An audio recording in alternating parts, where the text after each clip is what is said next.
நடிகர் விஜய் நடித்த ஜனநாயகன் திரைப்படம் சென்சார் பிரச்சனையில் சிக்கி வெளியீடு தள்ளி போனது குறித்து மக்கள் குரல் பகுதியில் எழுப்பப்பட்ட கேள்விகளுக்கு திருச்சி மாவட்டம் முசிறி மக்கள் தெரிவித்த கருத்துக்களை பார்க்கலாம். மிகப்பெரிய ஒரு தீவிரமான விஜய் ரசிகர் நானும் இல்லை, நம்ம ஃபேமிலியில் எல்லாருமே ரொம்ப எதிர்பார்த்து இருந்தோம். ஜனநாயகன் படம் வந்து ஜனவரி 9 தேட்டரில் ரிலீஸ் ஆகும் அப்படின்னு. இப்போ சென்சார் போர்டுனால வந்து எல்லாமே ஆல்ரெடி எல்லாம் படம் பார்த்துட்டாங்க, எல்லாமே முடிவு பண்ணி இப்போ லாஸ்ட் மினிட்ல நாளைக்கு படம் ரிலீஸ் ஆகுது. இன்னைக்கு வந்து என்ன சொல்றாங்க, படம் வந்து வெளியே வராதுன்னு சொல்றாங்க. இதனால வந்து இப்போ ப்ரொடியூசர் ஏகப்பட்ட பேர் எல்லாமே லாஸ். இப்போ நாங்களாம் வந்து ரொம்ப ஆர்வமா இருந்தோம் படம் பார்க்கணும். அதுவும் நாங்கள் ஒரு படம் விட மாட்டோம், எல்லா படமும் பார்ப்போம்.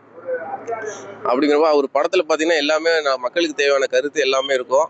நாங்கள் ரொம்ப ஃபர்ஸ்டா கண்டிப்பாக படத்தை என்ன ஆனாலும் அந்த படத்தை நாங்கள் பார்த்துருவோம். நான் விஜயோட ரொம்ப ரசிகர். நாங்கள் இது மாதிரி நாளைக்கே விஜய் படம் ரிலீஸ்ன்னு சொல்லிட்டு இருந்தாங்க ஜனநாயகம், அதை தான் பார்க்கலான்னு சொல்லி நாங்கள் ஆர்வமோட இருந்தோம். கடைசியில் பார்த்தா அதை நிப்பாட்டி வச்சிருக்காங்க. தயவு செய்து அதை இது ரிலீஸ் பண்ண விடுங்க. விஜய் இனிமேல் அரசியலுக்கு போயிடுவார், அவரோட கடைசி படம் இதுதான். அதை நாங்கள் பார்க்க ரொம்ப ஆர்வமோட இருக்கோம். என் பையனும் அவனோட ஃபேன் தான், எங்கள் குடும்பமோட பார்க்கலான்ட்டு இருக்கோம். தயவு செய்து எங்கள் படத்தை ரிலீஸ் பண்ணி கொடுங்க. விஜய்க்கு அரசியல் போயிட்டாருன்னா அப்புறம் அவர் எங்களுக்கு பார்க்க முடியாது. அவரால் தயவு செய்து அவர் ரிலீஸ் பண்ண விட்டுருங்க. நான் விஜய் படம் பார்க்கறதுக்காக ரொம்ப ஆவலாக இருந்தேன், அதை நிறுத்தி வச்சுட்டாங்க, ஏன்னு தெரியல. தயவு செய்து அதை கொஞ்சம் ரிலீஸ் பண்ண சொல்லுங்க. நான் விஜயோட மிகப்பெரிய ஃபேனு. எங்கள் வீட்டில் இருக்கிறவங்க எல்லாரும் இதுக்கு தான் சொந்த ஊருக்கு வந்திருக்கோம் படம் பார்க்க. தளபதி ஜனநாயகத்தை நாளைக்கு வெளியிடுறாங்க. ரொம்ப எதிர்பார்ப்போடு இருந்தோம் தளபதியோட படத்தை பார்க்கலான்னு. ஆனால் வந்து சென்சார் ப்ராப்ளம்னால நிப்பாட்டி வச்சுருக்காங்க. ஒவ்வொரு படம் ரிலீஸும் போதும் இப்படி தான் பண்ணுறாங்க.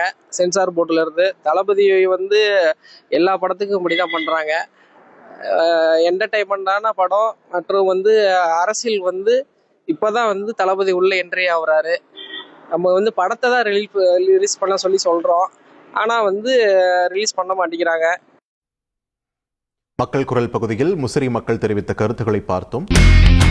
இனி செல்லும் இடமெல்லாம் செய்தி. தந்தை டிவியின் வாட்ஸ்அப் சேனலை ஃபாலோ பண்ணினா செல்லருக்கும் இடமெல்லாம் செய்தி. இதோ QR கோட் இப்பவே ஸ்கேன் பண்ணுங்க, ஃபாலோ பண்ணுங்க.